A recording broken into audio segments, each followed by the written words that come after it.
Spring is here, and quite a few of us are going to be spending a lot more time in our gardens working on getting things into the ground or even trimming up trees, vines, things like that. And one of the tools that you're definitely going to want to have if you don't already have it is going to be a good bypass pruner.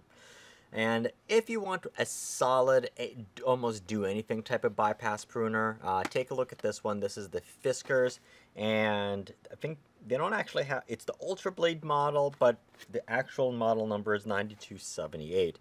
They don't have cool fancy names or anything else like that, most of the time.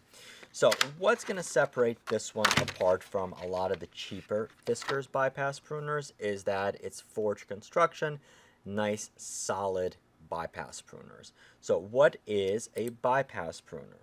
A bypass pruner, you have two blades. You have a dull blade on the bottom, and you actually have a sharp blade on top. And what happens is, as you have a branch or twig, anything in here, the top blade comes down and it bypasses the bottom blade, and that's why it's called a bypass pruner. You use these type of pruners when you need to make nice, sharp cuts, and generally that's going to be for anything, any plants or vines, anything that you want to make sure you keep alive.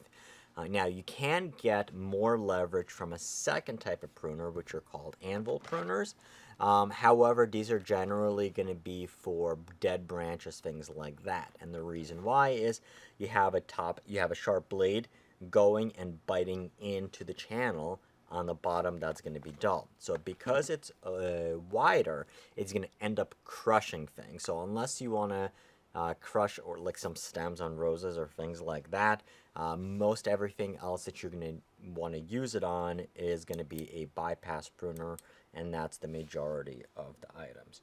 So what sets this one kind of apart is that this is one of the first Fiskars that's going to have a replaceable blade. Now you can also sharpen the blade if you need to, but if the blade gets really chopped up, you could end up replacing it without having to replace the pruners.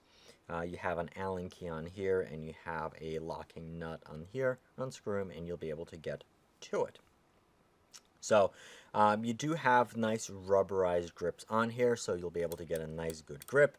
You do have a spring in here. I haven't had any issues with these, and we have a couple of these pruners. But it can easily, if it pops out or anything, you can pop it right back in. The blade here is a low friction type coating, so it should basically prevent it from being gummed up. If you're cutting branches with like sap or anything like that, plus it's going to keep it sharper for a longer period of time. Overall, if you can spend a little bit more money and you want like the best bypass pruners that you can get from the Fiskars lineup, these are definitely it. These are definitely my favorite out of the Fiskars. Like I said, you do have the lock, press it down. Not the most innovative lock, but it definitely is a good lock. You can operate it with one hand, and you can actually operate it with both hands.